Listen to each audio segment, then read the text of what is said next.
I want you to think back for a second, like really think back. Not to your favourite PS2 game, not even to your favourite racing game, but to something even earlier than that. I'm talking about the floor. Huh? The carpet, the living room, the bedroom. And scattered all over that floor, Hot Wheels cars. If you were anything like me, and let's be real, if you're watching this video, you probably were, you didn't just roll those cars around. You launched them, crashed them, made the most aggressive whooshing noises your lungs could possibly handle.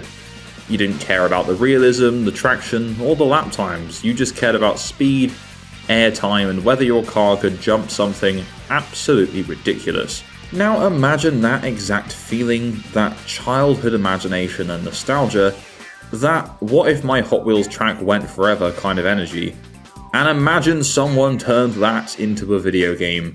And that, dear viewers, is Hot Wheels World Race for the PlayStation 2. And honestly, that's kind of the most important thing to understand about this game right from the start. Rated everyone. Get ready for the Hot Wheels World Race video game.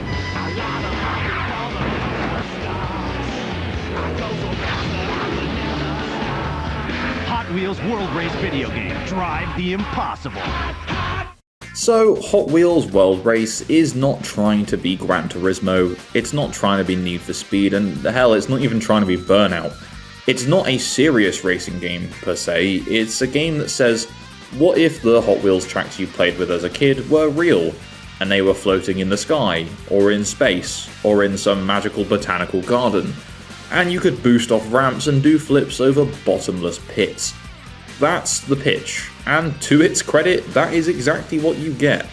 The game is set in a flashy futuristic world where cars race on narrow twisting tracks suspended in mid-air. The tracks loop, they tilt sideways, they climb walls, they launch you across gaps that feel completely unreasonable. And the entire design philosophy is very, very simple. Go fast, get air, get boost, rinse and repeat. Now before we dive any further into Hot Wheels World Race, if you're a fan of underrated games, racing games, then why not hit that subscribe button and tap the bell for notifications to stay up to date with my future uploads. And whilst you're at it, if you want to be the first to know about all my upcoming projects or just come and chat about some cool games, like Hot Wheels World Race, then join my Discord server using the link in the description below. Anyway, let's get back to some high-speed antics. So, at its heart, Hot Wheels World Race is a boost-focused arcade racer. You are constantly being pushed forward by the game itself. Little blue arrows on the track act like conveyor belts of speed, flinging your car forward at ridiculous speeds. Golden rings are scattered throughout each course, and collecting them fills up your Nitrox meter, the game's boost system. And these rings are not to be confused with the Sonic the Hedgehog rings. So once that meter fills, you can hit the button, and suddenly your car takes off like it's been shot out of a Hot Wheels toy plastic launcher. And honestly, that part never really gets old. Boosting down a straightaway, blasting past opponents, launching off a ramp at full speed, it captures that Hot Wheels fantasy perfectly, because this isn't about finesse, it's about momentum and timing and hitting the boost at just the right moments so you fly further, faster and higher than everyone else. So not only do those golden rings act as boost meter chargers, but they are also collectibles. There's 100 of these gold rings scattered through each level, so if you want to go for 100%, you're going to need to find all 100. And in the earlier easy tracks, that's, well, easy to do.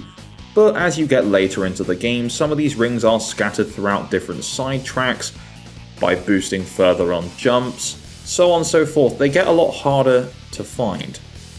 But the other thing with these rings is that if you collect 50 in a level, and you come third or better, you will unlock a new car. But we'll talk more about the cars later. So much like its iconic and in my opinion underrated predecessor Hot Wheels Turbo Racing on the PS1, there's a trick system. When you launch off of a ramp, especially the bigger ones, you'll find yourself soaring through the air for a surprisingly long time. And during that hang time you can perform tricks. flips forward and backward, and rolls left and right. Now, yeah, let's be honest about it, it's really not a deep trick system. You're not pulling off SSX level insanity here. You're not even chaining them together. But really, that simplicity kind of works in the game's favour. And that's because the game isn't about mastery through being complicated, it's about accessibility. A kid can pick it up and pretty much understand it immediately. And I can attest to that because I was a kid when I first played this, and I pretty much understood it immediately. And I was not clever. You flip, you roll, you land clean.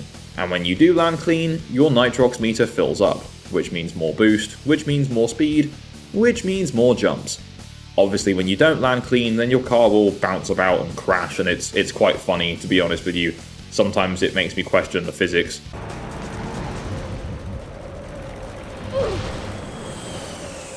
But it's a loop that's very easy to grasp, and very satisfying when it clicks. Now, the game does add a little twist to keep things interesting.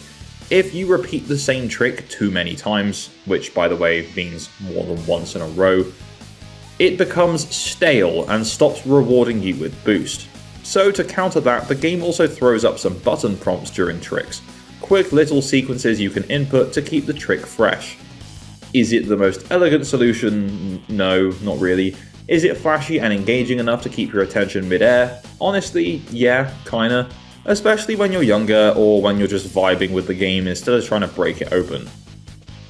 Here's where things get interesting though, because the real challenge is landing those tricks. For all the simplicity of the trick system, landing is where Hot Wheels World Race demands some actual skill. You can't just flip around wildly and expect everything to just work out fine. If you land crooked, if one wheel hits before the others, or if you're slightly off angle, your car will slow down hard, or as I mentioned before, you'll just flip out, crash, and probably die. And suddenly that huge lead you had is gone. It creates a weird but kind of fascinating contrast. The tricks are easy, the airtime is generous, but the punishment for sloppy landings is really real. And while the AI seems almost too good at sticking perfect landings, that tension actually adds to the experience. You're constantly thinking, okay, I can fit one more flip, one more barrel roll, but just don't get greedy. And that's very on brand for Hot Wheels, I think. Push your luck, but don't push it too far. Now, if you've made it this far into the video, please let me know in the comments down below what your favourite Hot Wheels car of all time is. So let's talk about something that might frustrate older players, but absolutely makes sense for the audience this game was primarily made for. Hot Wheels World Race has, to put it lightly, some fairly aggressive catch-up mechanics. If you crash, wipe out, or completely mess up a jump, the game will speed you back into the pack pretty quickly. For kids, that's kinda great. It means no one gets left behind, and it means one mistake doesn't ruin the whole race, and it stays competitive. But the flip side, if you're in first place and make a single mistake near the end, you can go from first to sixth in like seconds. Is that frustrating? Sometimes. Is it kind of chaotic though? Absolutely. This game isn't about clean victories, it's about wild races where positions change constantly and no one is ever truly safe. Which again, in my opinion, is very Hot Wheels. Now, in terms of track variety, there are 15 courses in Hot Wheels World Race, and they are unapologetically over the top. These tracks obviously don't just sit on the ground, they twist through the air, they cling to walls, they loop upside down multiple times. They launch you over massive gaps that look like they were designed by a kid with unlimited imagination. And visually, they look exactly like what they're supposed to be. Not real racetracks, duh, but giant Hot Wheels playsets brought to life. Bright colours, cartoonish environments, lava waterfalls, oversized plants, stupid architecture. Is it subtle? No, not even remotely. Is it realistic? I don't even know why I'm asking that, but it is memorable, and it fits the tone perfectly. The only real downside is that at speed, things can get a little hard to read. The tracks move fast, the camera stays close, and sometimes you won't see a corner, ramp, or shortcut until it's already behind you, or you've crashed into it. Which leads into a lot of trial and error. But honestly, it encourages replay. You don't master these tracks on the first run, You memorize them, like you would a real Hot Wheels track layout. So let's talk about how the cars feel. Hot Wheels World Race has a very light, floaty handling model. The cars don't feel heavy or grounded, they feel like toys, which, again, is kind of the point. But that does obviously come with some quirks. Tight turns require very careful braking and use of the handbrake, which can feel awkward at first, and some cars really don't favour that style of play.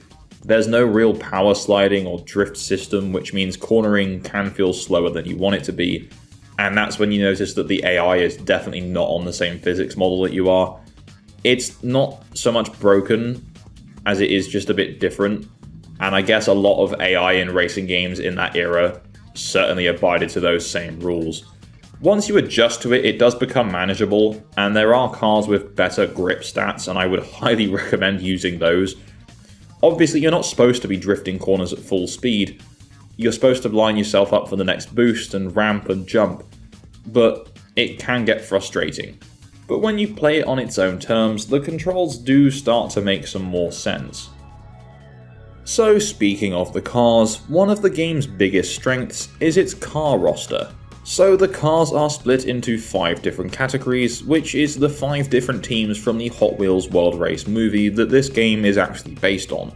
So those categories are Road Beasts, Dune Rats with a Z, Scorchers, Street Breed, and Wave Rippers. You've got the icons like Roger Dodger and Twin Mill. Then we got some of my favourites like Crazy 8, Golden Arrow and Diora 2, and plenty more. Each car feels different because they've got different handling stats, acceleration stats, boost stats, so on. Each one obviously looks distinct, and unlocking them gives you a real sense of progression. It's like opening a new pack of cars every time, but digitally. Now in terms of visuals, Hot Wheels World Race is exactly what you'd expect from an early 2000s license game. The colours are bold, the environments are exaggerated, and the cars are shiny and expressive. It's not pretty in a modern sense, but it's readable, and that's important when everything is moving this fast. The game runs nice and smoothly in single player, which really helps sell the speed. The game does include split-screen multiplayer, and I'm sure that probably doesn't run as well, but unfortunately I wasn't able to test this as I have no one to play it with.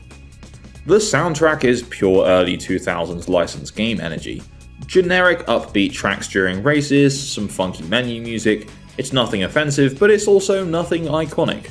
The sound effects are basic, with engine noises, boost sounds, and menu beeps, But honestly, when you're flying through the air at top speed, you're not really listening to the music anyway, you're just focused on the race. So in terms of critical response, Hot Wheels World Race on the PlayStation 2 had a very mixed response. It currently holds a 55 out of 100 on Metacritic, but the user score is a lot higher, being 7.5 out of 10. So players look back on this a lot more favourably than critics did at the time. The game would also go on to sell pretty well, with over 400,000 units shifted. And just out of morbid curiosity, I headed over to price charting to check out what the game is currently worth in today's market, in case you want to pick this up for your collection. And a PAL copy of the PS2 version of World Race, in box with manual and disc, is worth about £4.60 on average. So that's pretty good going. Go pick it up, go play it, it's a good game. So here's the thing, if you go into Hot Wheels World Race expecting a deep competitive racing experience, you're probably going to be disappointed. But if you go into it expecting a fast, flashy arcade racer and a celebration of Hot Wheels and a game that feels like playing with toy cars made real, there's a lot to enjoy here. It's simple, it's chaotic, it's certainly occasionally frustrating, but it's also charming, and most importantly, it knows exactly who it's for. This game isn't trying to grow up, it's trying to let you feel like a kid again, even if just for a few races. And to me, that's definitely worth something. So Hot Wheels World Race on PS2 at the end of the day is a time capsule. It's a snapshot of early 2000s license games, and a love letter to everything Hot Wheels. Is it a bit shallow? Yeah. Is it repetitive? A little bit. But god damn it, is it cool? Absolutely, yes. So what are your thoughts on Hot Wheels World Race? Did you play this one growing up? Have you played it at all? Let me know. And if you enjoyed this video, please don't forget to leave a like, and if you haven't done so already, subscribe and tap that bell for notifications to stay up to date with my future uploads. A massive shout out to my Patreon subscribers and thanks for their continued support, and all I really have left to say is thanks and goodbye.